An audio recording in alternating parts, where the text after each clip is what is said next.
All right, we are live.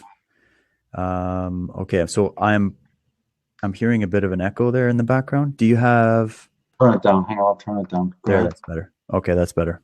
Yep, good. Okay, let me go and check and see where get our chat all set up here. Mm-hmm. We'll let some people join in.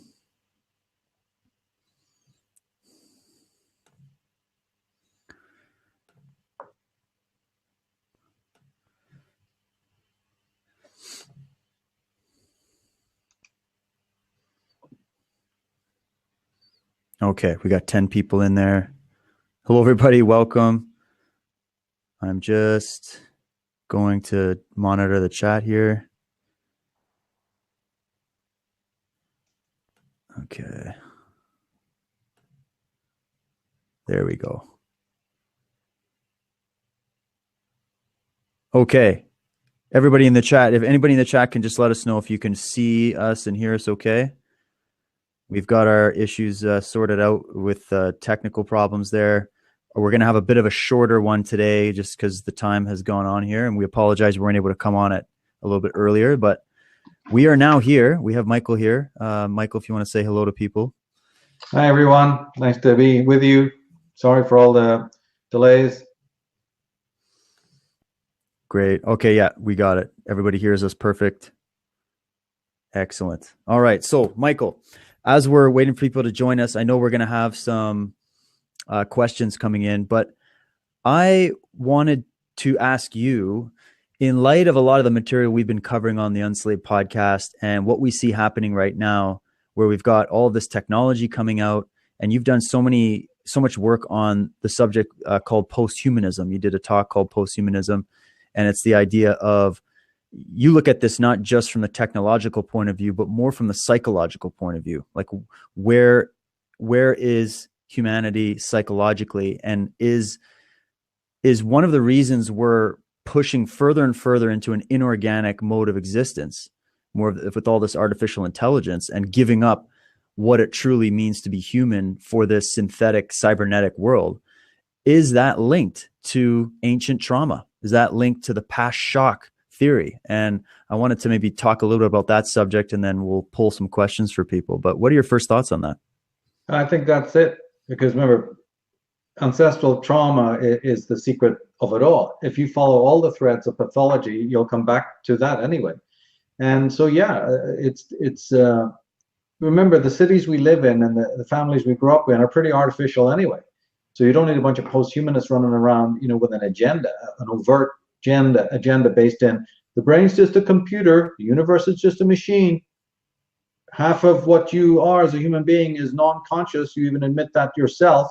You don't control your heartbeat. You don't control your neurons firing. You don't turn them on and off every day. Off at night. You don't monitor your skin temperature. You're non-conscious of pretty much 80% of what you're doing. So why tell us that you're not a machine? And then whatever is the 20% left, they'll say even 10-15% of that is automatic because you're following the consensus of the crowd. You're not making your own decisions. And you know something? They're right. So they've been able to manifest billions because ideologically, the human race is not showing them that they're wrong. And when the human race then, and of course, to tenderize us, hey, under the Christmas tree, you got another iPhone. You got another tablet. You got another. So we're being tenderized through all of the technology, which is not evil in itself, but it is if it's in the hands of psychopaths who are trying to enslave your beinghood. But connected to what you're asking is, you bet we have manifested that. We manifest all evil. That's the Michael Tsarion message. It's not about anybody putting an Orwellian boot in your face. We've called all the pathologies into being. They wouldn't even exist. We've called it into being because being human is tough. Like T.S. Eliot said, we can't take too much reality. We try it and we don't like it. We come out of the womb, we go through the Oedipus complex, we become teenagers. And by the time we're 21, and certainly by 27, the famous Saturn return, we're done. We're done with life. We're done with the hassle. If life was just nothing but recreation, merry-go-rounds, hey, probably, we would be we still say okay, but it's not. It's full of teenage trauma and teenage angst and letdowns and breakups and material want and job losses and existential, disconnects and feelings of impotency about, oh, the political situation. Here's little old me. I can do nothing except put an X in a box for some other psychopath, right? So by the time you reach 30, you're in a pretty much melted down state existentially. And then when these people promise you the ability to as soon as you open the door of your house, all the music will start and the droid will come over and ask you, do you want a blowjob, or would you just, like a cup of coffee or whatever? Hey, that looks pretty good, because the millionaires recline beside their swimming pools and they go around their yachts. Why can't I have a bit of that? Why can't I have a lick of that? Every time I turn on the television and watch Star Trek or something, I'm seeing all this modernization. It's good, isn't it? The technical is really good, isn't it? I want to live in a push-button world. And we've been tenderized with the drive-ins and with the cell phones and the whole, posthumanism is rooted in a kind of, as you were saying there, a deep wound at the base of consciousness.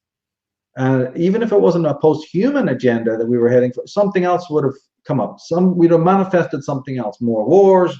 It's an open book. And if you look back in history, even in the last couple of hundred years, everything you see is a result of that ancestral trauma. It's the tower struck with lightning in the tarot. Everything man builds will crumble at some point, but then he starts building again because he's not dealing with the underlying roots of what's wrong. So every single edifice, but it's not just posthumanism. It's the medical profession is an obscenity. The media is an obscenity. The courts are an obscenity. The psychiatric is an obscenity, right? Collectivity is a if you listen to one of the interviews I did recently with Alex Tsarion, it's like, the poor guy doesn't factor in the fact that the collective, the mass itself, is an institution of enslavement. So whether or not you have a school, a freaking church, or some corporations or whatever, you think it starts there? As a matter of fact, none of those forces are really that involved in your life. You could stay separate to them, but can you stay separate to that mass, that herd mind, that hive mentality? That's a whole different story, and that starts with your family. So posthumanism is a lot closer, you see, to you than you imagine. Except you're comfortable with it. You sit in front of the big screen TV. It's all push button, and there's something very, very comforting about that. So they say that affluence is a greater challenge to man's spirituality than poverty. So all these imbeciles run around going, give us more money, down with the rich. It's like the rich have tests that you don't even know about, you scumbags. You don't even know, if you had money in your pocket, all your socialism would disappear, as it did with your Billy Idols, as it did with the punk movement, and as it did with these leftists and the New Age movement, not New Age movement, new wave of music in Britain, where the Communards and Erasure and Depeche Mode and a slew of bands, right, started off waving the hammer and sickle. See, when they had a couple of $1 million in their pocket, all of that socialism seemed to just evaporate in their $100,000 synclaviers and sequencers and stuff like that. So it's paper thin. You hand into these tawdry little Occupy Wall Street guys, $1 million, and they won't be worrying one jot about the fate of the human race and the people and and all of that. They'll be on their bike. It's so utterly transparent, and it's been proven time and time again that this is the truth. When they're bashing capitalism, trying to blame that, it's such a tawdry thing. But all of this kind of hive mentality is part of the problem. It really is. And nobody's going to believe me. You pick up the Velikovskys, you read it, you find out what trauma is, how deep it goes, and all of them, the hydra, the incredible inverted tree of life, of all the pathologies, the cocktail of it that comes about from that one rotten seed, you see. And it's called life, it's called existence. And if you can find me, a little oasis of real reality in the middle of all of that, good luck. Yeah, it's an incredible thing to go back and look at this idea of past trauma. We've got authors like Jack Barringer, Past Shock.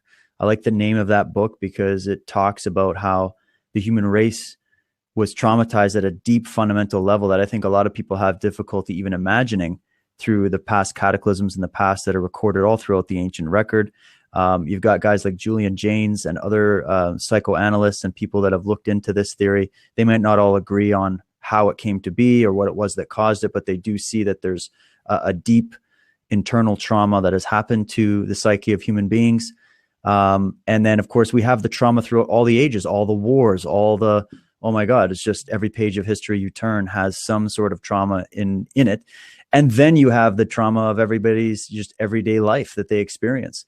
And so if you have a group of individuals on the planet anywhere at any time that wants to take the reins of power, if they have the knowledge of psychology, mass psychology, and they have this ancient knowledge of what's happened to human beings in the past and what has worked before through various dictatorial regimes and emperors and all these different people we could mention, they have the blueprint then, don't they, to be able to grab control through political or media or any of these forms of social control. They have all the skill sets. Yet here we are, the average Joe listening to this right now, who, unless they are read up on these subjects, they don't have those tools. So we had some questions from the chat where people were asking, I had someone, let me scroll back up. Lee Veltman was asking, what path would be advised at this point? And Andre Rios was asking, could AI actually be used to unslave our race?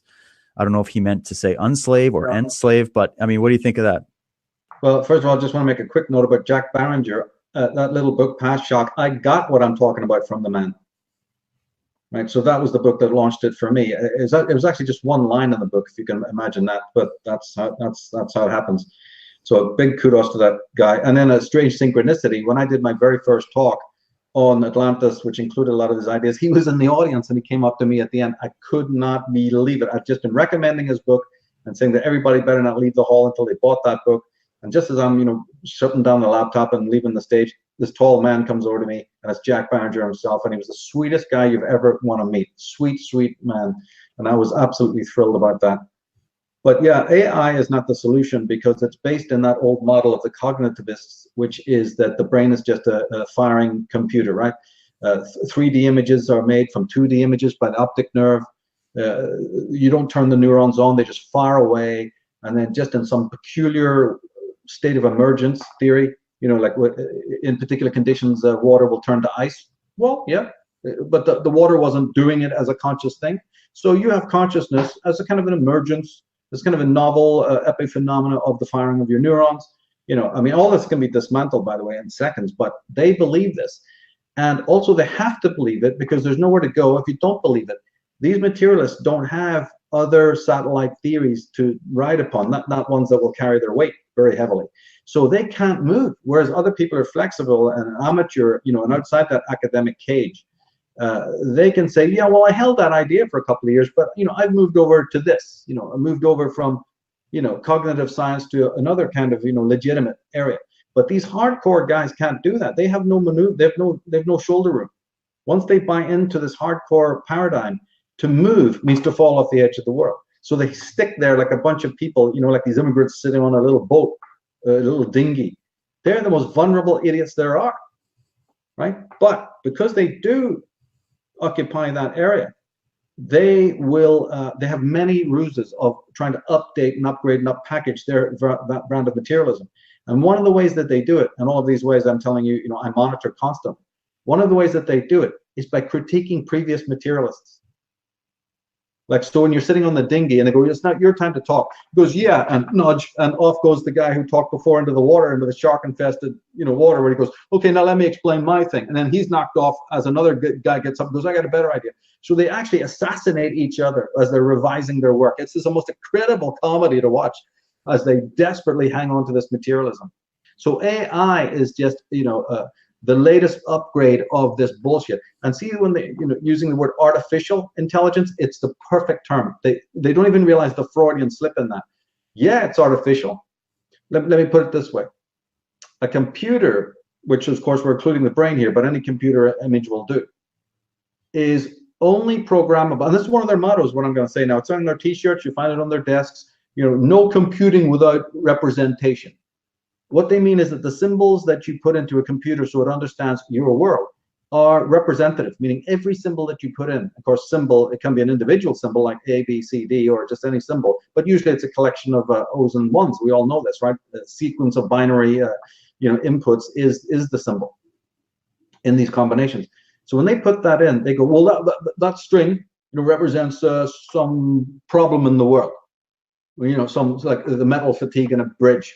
We got to compute this, right? Or rockets. What kind of octane do we need? All the problems that they feed into this stuff. But they're doing it based on this very interesting principle, which is the basis of all materialism, which is that those symbols represent the real world. And that's the basis of all materialism and all the what's called computational theory, which then takes on another life and becomes materialism, becomes Steven Pinker, becomes Richard Dawkins, becomes Sam Harris. They're all in this mode, purveying the false theory that the brain is working like this. So the brain uses its own version of this by symbols that represent an allegedly real world. But the trouble with the computational theory is this, and that is, no, the symbols do not represent the real world. The symbols are entering into that device, into that computer. They've missed a step, and we've got to nail this like you can't believe. The symbols that are entered into a computer do not represent the real world. They represent the representations of the real world. Right? Yeah, there's a step they're trying to pretend, quickly do a dance so that you don't see this. The brain, specifically the left brain, we've talked about this in podcasts, Cards of Darkness and all of that. The picture that you have of the world that you're looking, say if I'm looking around now, I think I'm seeing the world. Actually, you're not. You're seeing several edited versions, but they happen so fast that we have a working illusion, right, that what we're seeing is the world. Actually, what you're seeing is a left brain representation of the world. So then if I take a symbol of that world, it is a double representation. So the symbols that you put into the computer that make all computational theory work are not symbols representing a real world. They represent snapshots of a real world. So it's just like taking a Polaroid photograph and then seeing glitches in it, or hey, that lens made that guy look taller than he is, or look at all these specks and artifacts, or look at the way the sun looks blue. So all the computational materialism is not based in what reality really is, whether it has problems or it doesn't have problems. It represents manufactured human problems in a manufactured human world. So you see how it's a serpent eating its own tail? It doesn't have anything to do with the nature of the real world as mystics have portrayed it. And they kind of half know that. So then there's the demonization process of demonizing the mystics. That's why this comes about. We're explaining how it happens. Since they half know that they're liars, cheats, and frauds, the only thing they can do is take pot shots at the mystic who keeps pointing their faux pas out and saying that even this goes up to the level of a Merleau-Ponty and a Heidegger who knew this was bollocks. So it's a representation of a representation, and reality is sort of not in the mix at all. Now, I'm making a very long story short because this doesn't make sense to people listening unless you understand the dynamics of the left brain in relation to the right brain, and then the right brain in relationship to the world. And that's what the premium, I'm going to be unpacking that in the premium section, where I do have the time to go into this, and it's very, very interesting. But just in short, I take a picture of my dog, right? His fur is, blondish, but in the photograph it looks like it's much darker, like brunette. Right? And now I see a problem with the picture. I program my computer to fix what I am telling myself is the dog, the problem of the dog, but it's the picture of the dog. Well, then the real dog is not affected one way or the other. In fact, it'd be disaffected if the solution I work with to fix my photograph has no relevance to the dog itself. And even if I think I've succeeded, the photograph image, the snapshot got better, and then I even try to apply that rule to the real dog, it might completely go haywire. So it has been going haywire, and that's what's led to the problems with quantum theory and all sorts of things, models of the mind, the updating of the models of the mind, and the whole thing just is spiraling. It's a complete and utter mess.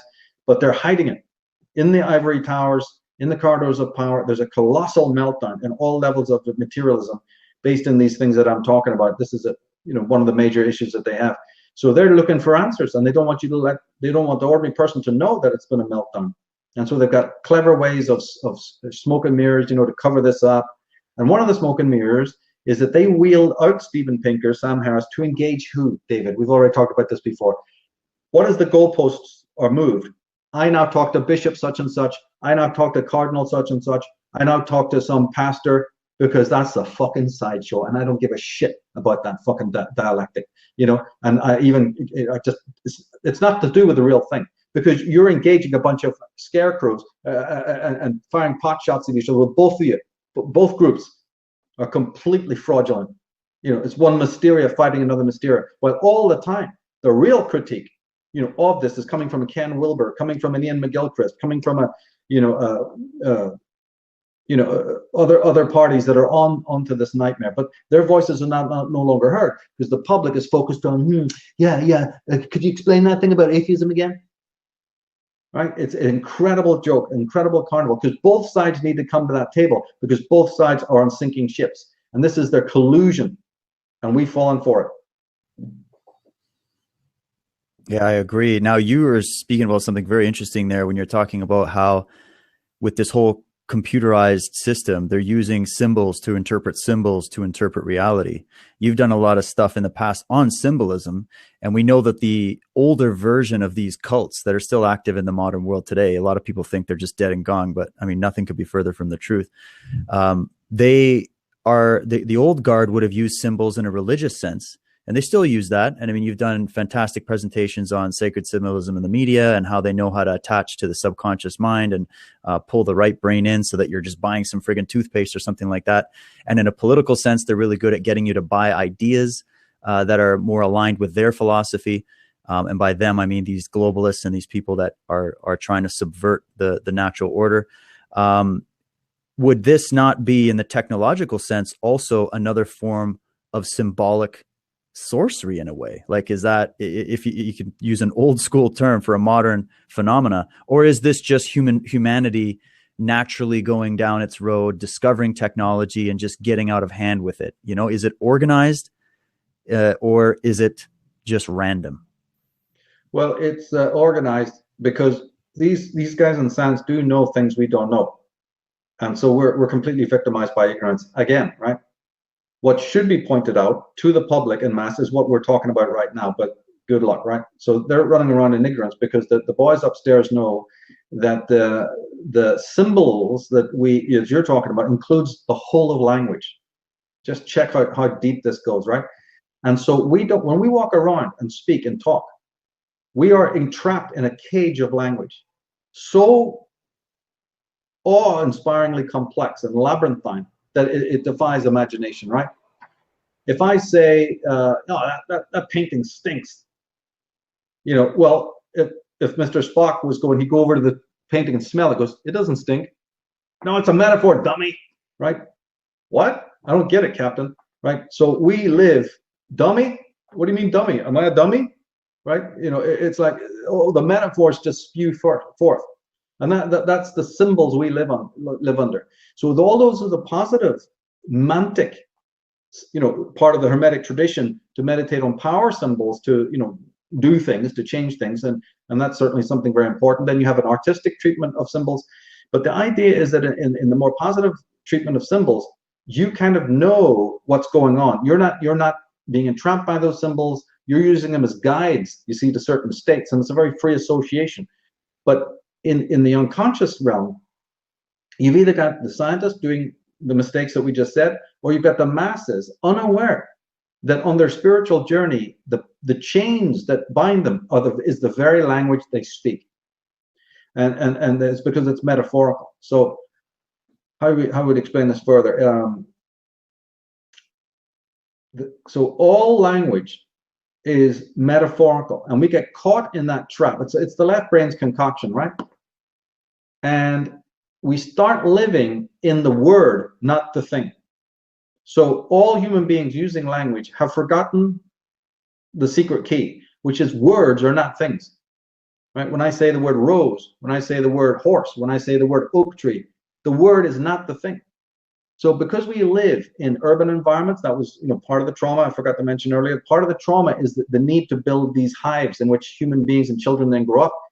And, you know, AI and posthumanism is closer. But can you believe that one of the houses we build is the house of language? And as Heidegger said, it's chit-chat. It's not real sprach. Sprach is something very different. Speech, the real speech, is actually a kind of listening, believe it or not, kind of silence, which is extraordinary philosophical, you know, teaching. But anyway, leaving that aside, Man lives in words, and then he lives inside the word. And then the word becomes a shadow under which he lives, so he doesn't see the thing that the word is representing. So we live inside the world of representations. And then we build a world out of the words. And then the scientist lives within that world and is, again, as I say, making symbols for the world of man's problems, man's issues, man's need to fix a thing, right?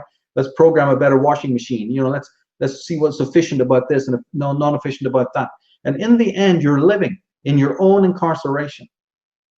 And you know, there's a scene in the movie Gregory's Girl, you know, by Bill Forsyth, in which the lad gets up in the morning, he's on his way to school, and he comes down. It's a wonderful scene, and he comes into the kitchen, and he's got his electric toothbrush going as he comes down the steps in his pajamas. He goes and turns on the coffee machine. He goes and turns on the mixer to get some orange juice. And before the scene's over, the whole kitchen is buzzing with electronic stuff, and he's perfectly okay.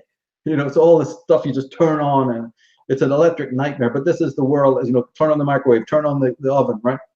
It's absolutely hilarious as everything's just shaking and buzzing and bubbling and stuff. You know, noise. So, so then the question arises then, if we understand this about language and the nature of language, we have to understand it if we're going to find the still point to get out of this nightmare, and there are ways of getting out of it and being aware of it. And not being, make sure you're the master of the language, and you know that it's just a set of symbols you're using to communicate socially, but it really doesn't have anything to do with reality. We've convinced ourselves that it does, but reality doesn't speak. The universe doesn't talk. Animals don't talk. Birds sing. Animals call and chant and howl. That's a form of singing. Wow, right? What? Right. So the right brain has been, completely stifled. It's been caged, it's been silenced, this long shadow that the left brain has cast. And sometimes when you're not looking, it comes back, like, for instance, the difference between writing language and then when somebody's talking, you start doodling. Yeah, the right brain has just got a little toe in the door there. Doodling is the right brain, right? Music is the right brain. Art is the right brain. Freudian slips are the right brain. Walking is the right brain. Being aware of what your body's doing, you're in martial arts, is part of the right brain. It's not the words. Walking in nature, observing, action, the whole of action in general is an escape from all of this. So that we've explored all of this in Path of the Fool, and explored a lot of this, not all of it, but a great deal of it in other work, where there are things that you can do to escape these cages and traps. Poetry is also, although poetry uses words, it's using words and returning them back into the real thing. It's transforming letters into symbols again, like the hieroglyphics. The hieroglyphics are letters, yeah, but they're symbols. And everyone knows, or scholars of this know, that ideograms precede phonograms, right? So all letters actually come from an imagistic point of view first, not vocal, not phonograms. That's the history of language. I'm not making that up. So there are ways out of this nightmare if we are sane enough, to observe this kind of thing. But until we do, then bureaucracy, right, the corporations, we signing on, we using words frivolously, imagining that they are the thing and not the word. We've got to know the difference. And then we've got to also do something about it by trying to get in contact with the real, so that we escape this gulag of words, which the whole world is entrapped in. So it's incredible when you really get into it, and me and Adam Burkhardt have done, like Snake Dance, there's a whole comment on that in the Doctor Who series and stuff like that. So, I focus on this a great deal to try and show people the beauty of words and what they can do, but also to show you there's quicksand there. We're quagmired, and this is one of the areas that we're manipulated in, because the right brain doesn't use words. The right brain uses images on a completely different level than the way we would do, when we follow a symbol. Now, ancient man tried to teach us this, because if you go back to the earliest caves, you don't see words scrawled on the walls in Lascaux. You see what? Symbols. And you see the magician's hands, right? You see the sage. Remember those? It's at the end of the movie Zardoz that me and Adam worked on the show. So, why did that artist? I don't know how many. You're talking almost 25,000 years ago, and probably even more. Why did he paint his hands? Because he's telling you exactly what I'm telling you now. Touch the real. His hands are on the rocks. He's saying, touch the real. It's at the end of Zardoz, right? And there's so much in that, So yeah, like Heidegger said, all speech dissolves into silence at the end, and a kind of listening, a kind of rapport. Now, the people that we're talking about don't want that. So they work with words in a most incredibly sophisticated way by handing you these talismanic things. We talk about Google using that term deep memory, or whatever it was. To, like you're saying, to subliminally, right? It's a long-winded way of answering your question. They're going to dredge up very important words, words that actually hearken to the right brain, but create a simulacra of right brainness, if I can use that term. Things we crave, things we want. So the whole study of subliminals is really to see how they taunt us with images and words that actually recall the archaic root of consciousness. And we go for that without actually, oh, wait a minute, oh, that's scorpion. That's Indiana Jones. Don't put your hand in there. There's a lot of scorpions, right? Shit, too late. You're done. So again, it's an entrapment within words, and this is a form of sorcery. It's a Saruman. It's beware his voice, right? Tolkien knew what he was talking about, and so his elven tongue was a song, right? There's ways to get out of this, but by God, and then the churchmen know this. So they have their churches built as sanctums of silence. This is just seductive. It's nothing to do with their religion. They know that you need this. So they have the hymns, right? And they have the chants, right? And the Gregorian chants and just hymns, because they know how to keep you there. They know what we're talking about. So they know that the power of the word, in the beginning was the word. There's nothing more false in the whole of the human language, or anybody's language, than saying in the beginning was the word. It's a bad start right there. And then knowing that they've suppressed all the images, need to smuggle it back. So they've done it, as Leonard Shlain pointed out, with the prohibition against graven images and all. But then they have to bring it back. So they did in the Mariolatry, and they did it in the dove and the iconography of the Catholic Church. And then even other churches bring it back. I don't care how modern the church is. The churches are designed as a simulacra of the right brain. And the peace and the tranquility and the listening. And then the hymns and all of that. It's all simulated. But behind it, unfortunately, is devilish stuff. So, it's very, very difficult to walk and not be entrapped by all of the institutions out there until you start to awaken. So my life's work has been to try and help people awaken to the trap. They see it beforehand and warn their children, say, this is all very good. But like Blake said, they're binding my desires with their briars, right? Don't go anywhere near that. It's the black robes. It's Newtonian sleep. Now, another thing if I can add, is that because we lost connectivity with the real, it's out there somewhere. We don't know it because we're too busy in the words. Somebody somehow subliminally understood that we're in an impoverished state. And so William Blake was of the opinion that science is the compensation for the lost wholeness. It's not the lost wholeness. It's not even close. But it is our attempt to simulate, can you believe this? A kind of pre-Vedic rapport or communion with the real that we still hanker for. But they couldn't let us have it, because then all systems dissolve. So science, according to him, which he called Newtonian sleep, the single vision, the mind-forged manacles, the satanic mills, the looms of Locke, right? John Locke, he's talking about the materialist. And he went at it, he went at this edifice because he knew what it was. And that's the answer, in a long-winded way, to all of anybody's questions listening to us about science. Science is the simulacra to stay here. We're going to give you back an account of what you're no longer in rapport with. If you've lost your communion, we need to then have high priests who say, no, we'll create things that simulate what the universe is really about. Here's some stuff about gravity, and here's some stuff about electromagnetism, and here's something about the quantum realm. Isn't it very interesting? And here's some other paradigms. It's really interesting about all of this. And these Matt Presties are all trying to deconstruct this shit, as I am. We all have to do it in our own way, like Walter Russell did it, right?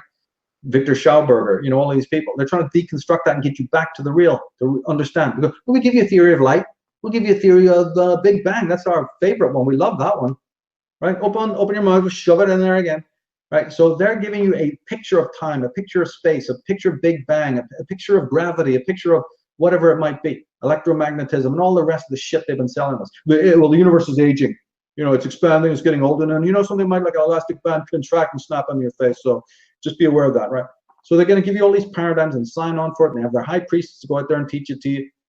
None of it has anything to do with what Tesla, Goethe, Steiner, Schelling, and any of these people were talking about. Whitehead. None of them were talking about this. None of them. They were talking about the rapport, the real rapport, and what you find. Even Merleau-Ponty was talking about that. What you find when you go out there and really touch the real. Science is dead. Science drops like a string of rotten banana skins. You're laughing at that shit. You go, what are you trying to hand me here? So the mystic just sits and goes, so shall it be. I'm an idiot, I'm a fool, so pass me by. I'm mad, like we talked about in The Fool. They don't want to engage these lunatics. So the whole of science, look at Blake's vision, right? He says, I understand what this is.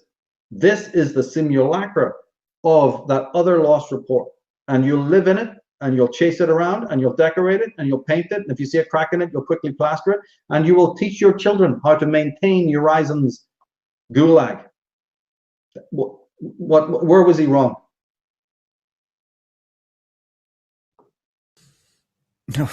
Yeah, wow, that might be one of the best rants I've heard in a while. I totally agree. And we had a question I was just going to ask you, and I think you have just answered it, but maybe we can just pointedly answer it. Where Lou is asking, what are your thoughts on the theories that are being discussed right now that reality itself is a type of simulation? I mean, just think about that. Well, I mean, I'll let you answer what you think, Michael, but in the way that a lot of these scientists are saying, like, reality is an illusion. I guess it depends on how we're looking at it. If they're trying to say it's an illusion so that it justifies their materialist paradigm to say, well, it's all just a computer simulation. I mean, how could we have even come up with the language to say it's a computer simulation until we invented computers? And then now we're prescribing what we think about computers to reality, which computers are just symbols interpreting symbols, right? And it's a complete idiocy, because even to call something a simulation implies there's a real thing that has been simulated. Right. Yeah. So what's the real then? Yeah. So they don't care about the real. So we've already answered it. That simulation is true. AI is true, and we are living in a virtual simulation. They made it. They made it in the way I just described in brief. And but not the universe itself, or nature itself being a simulation. Oh, no. They're trying to say, oh, that's also a simulation. Well, remember, the mind makes reality. So if everybody is conditioned by this mental fallacy, which I call mysteria, yes, then it does, because that other thing becomes what you want it to become. Nietzsche said that the desire of Christians to make the world ugly and bad makes it ugly and bad. Well, it's the same thing with a postmodernist. If they keep pulling out the struts of culture, in the dark, gnawing away at it, and then it's right, then you all collapse down, you'll find yourselves looking around and you go, what is this? And how did it happen? So, the average public is living, the average person in the public is living in a simulation. The media rules their whole life. Everything they buy, is suggested to them by a ubiquitous media. Everything they think, everything they're told about, white race, racism, raciality, who's doing what to whom, is all coming through this. So, and even you reading a newspaper, whatever, you're not really out there in contact with the world in order to really understand realities. And the children are being more and more simulated. So in many ways, you're right, you are living in a virtual reality. And as I said before, the word artificial intelligence completely is accurate. They don't even realize that they're actually, the term they've contacted is the term that they've constructed is completely accurate. It is all artificial. The right brain, which is again just a sort of a euphemism for total consciousness, right? But we have to use these idiotic terminologies, right? It has the bigger picture. Like I said, there's a real picture of reality, but we don't have access to it. So it becomes pointless to talk about it. It really does. And you can't talk about it because you don't have access to it. And if you did have access to it, you'd fall silent. And that's about as far as one can go. I've sketched that whole thing out in my books, to point out. And in the program I'm just about to upload, we go into this in bigger detail, trying to explore what the principles of mysticism are. Because if you take on board everything I've just said, then surely these kinds of arch criminals and propagandists couldn't possibly be relied upon to give you an accurate definition of what mysticism is, since their whole career is based in dissing it, dissing Hegel, dissing Schelling, dissing Whitehead, and all of these people.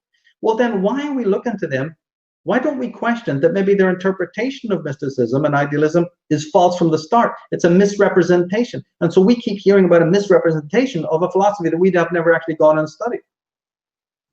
So isn't it time to go and study it then, to find out what it really is in itself?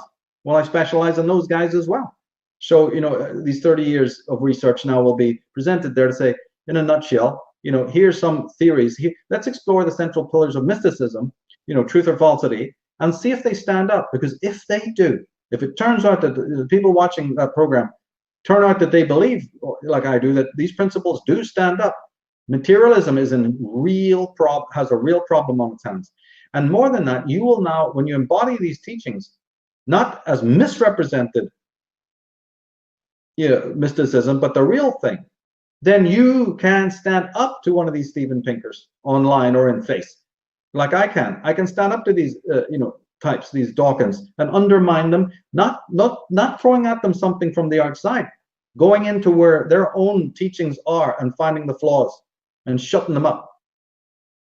As we've done on several podcasts and through the Path of the Fool, showing the proofs of mysticism. Like that one we talked about, dreams. I think it was with Scott Onstott. We went into the mind's ability to objectify itself in dreams and so on. And there's plenty of other anecdotes like that these guys don't want to cover. And then there's this one about metaphorical language. I'm going to be now really ramping up this whole thing, because this is a hydra that seems to come back no matter how many times we cut it to pieces. And so we have to come back again, and find the silver bullet that takes these guys down. That's of paramount importance to me, because there's millions of dollars behind them. They're stepping up their game. They're going to move forward. They're moving, inching towards this post-human nightmare. We've got to be able to deconstruct it. And I've just shared some of the ways, a little sketch there of what they're planning, and some suggestions about what we can do about it. But we have to be able to take these people down, not in some inarticulate rant about some God and Christianity. That doesn't work. They love that. Don't you see the insider smiles on their face? Because they've got their little code book, and you've got your little code book, and and they're fighting each other just like that. That's worthless. I knew it was worthless back in the 80s when I saw these debates. What are you debating? It's like you're shaking hands, afterwards, giving each other big hugs. It's all made for TV, for Christ's sake. There's no real dialogue about anything that's really real philosophically. They're leaving out those people. I read the books of these materialist guys all the time. They don't mention half the people we do. Right? Because, yeah, of course they can. It's an act of duplicity. They'll only mention the mystics who are weak in their mysticism, unworked mystics, good, well-meaning people, but they haven't really fleshed out the thing. They go after them like a bunch of vultures, because that they haven't thought it out properly. But you won't go to an Owen Barfield, and you won't go to a Schelling, and you won't go to the people who have worked it out strongly. You'll avoid them like the plague and go to some weaker, victims. And that's scurrilous, that is. That's really scurrilous. They won't take on a Kostler. They won't take on a Wilbur. They won't take on the people who really know their shit. And also I specialize in books from people within their rotten coterie who have jumped ship, who are way ahead of them. And the rats leaving the sinking ship. There's been eminent men who've already left, already said this materialism is bankrupt. Yeah, but has anybody heard of them? I specialize in that, and now's the time. We've got a platform now finally, because remember, if you go on somebody else's podcast, good luck trying to get this shit out. So we have to be able to do it on our own, and we will. And this is the perfect platform to really dip into it, so that there's a much more crash course needed, because it's getting pretty desperate. And the Jordan Petersons and all these people, God love them, they do good work, but they can only take you so far. They're institutionalized themselves to a degree. And even though you give them always a couple of stars because they're insiders, it's very, very important. I've said that in all my work, that my message is to the insiders to step up, and he's doing that, and that's a good good image and a model for everybody from the inside. But don't ever then mistake just become a cult sitting around him. There's Alan Watts, there's Paul Tillich, there's Martin Heidegger, Merleau-Ponty. There's men of eminence. You can't even imagine how much eminence that dwarfs his knowledge. Get on with it. Get to your Arthur Koestlers, and get to your Ken Wilbers and all these other people that I mentioned. There's a lot of homework to be done.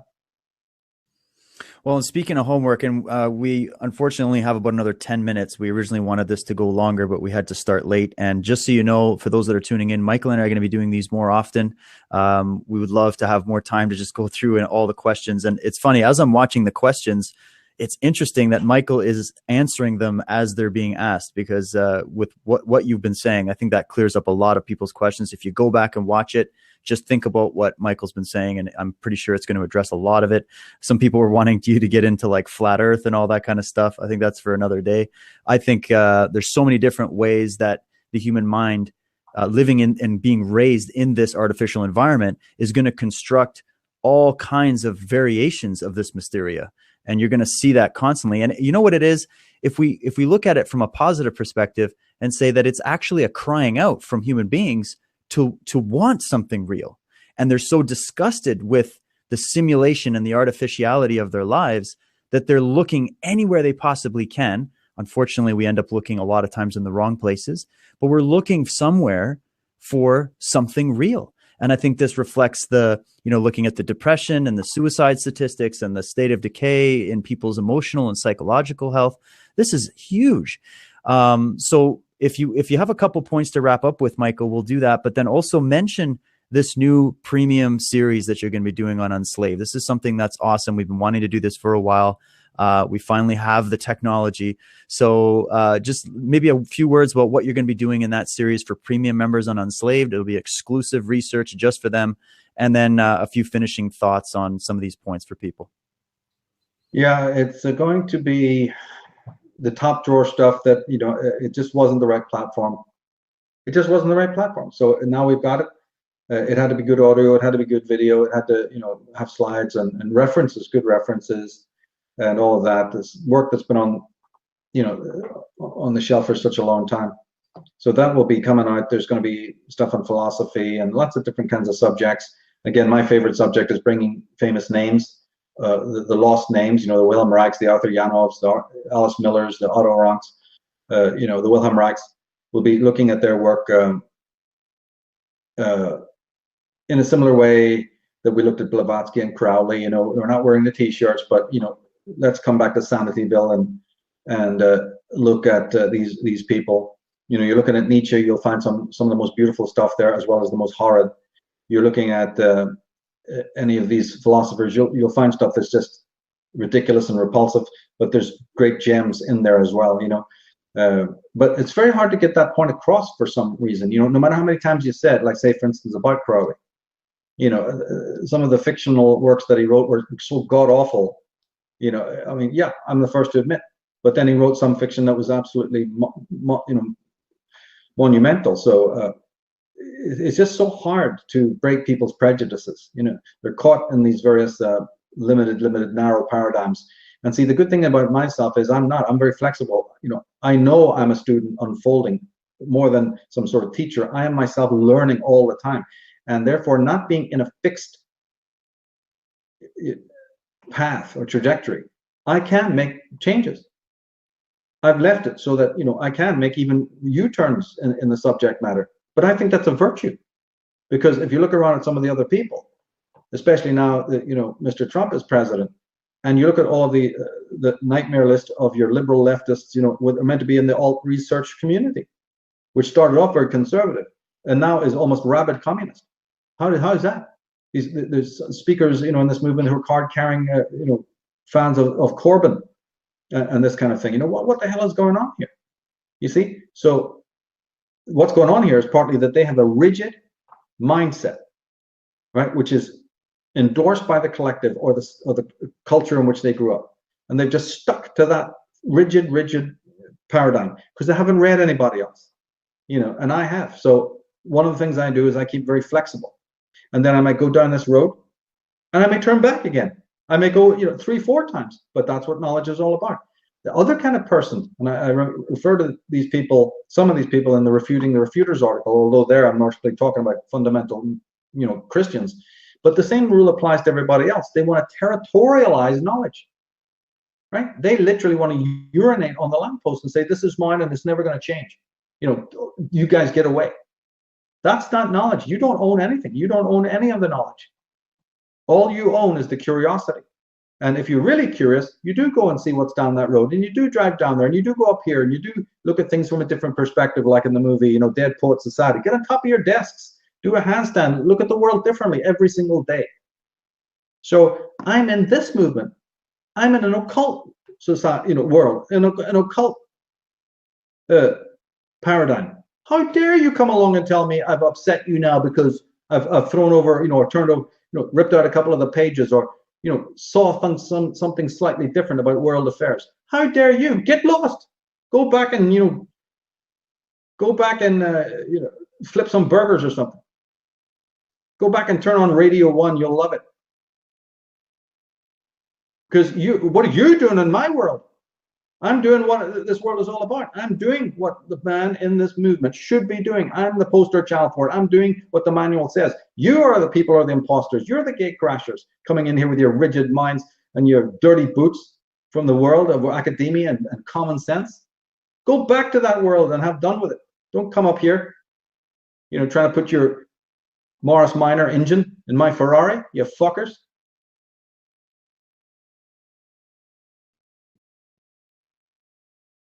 That's priceless, man. I feel your pain.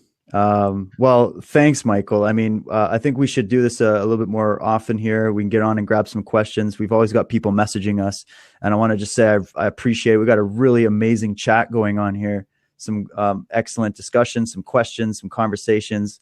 I just want to thank everybody for tuning in and Michael taking the time today, despite all the frustrating technical things what we had to deal with. But we've got it all sorted now. So lots coming up. We have a fantastic episode of Unslaved coming out on Sunday. Maybe just let people know quickly about that. We're interviewing somebody who's coming from the world of Asatru. Is that correct? Yeah, the Asatru. It's just a revival of, and this is what we're talking about, a revival of the earlier ways. Remember I said there's certain ways out of the labyrinth of language, certain ways out of the paradigm in order to get in touch with the real again. Find your way, like in the movie Following, where a trauma breaks him through. Right? A guy has a traumatic event and he's back. He's back. And the wife can't handle it, and the system can't handle it, and his mates can't handle it, but he's in the still point, right? Just like Doctor Who, in the Snake Dance.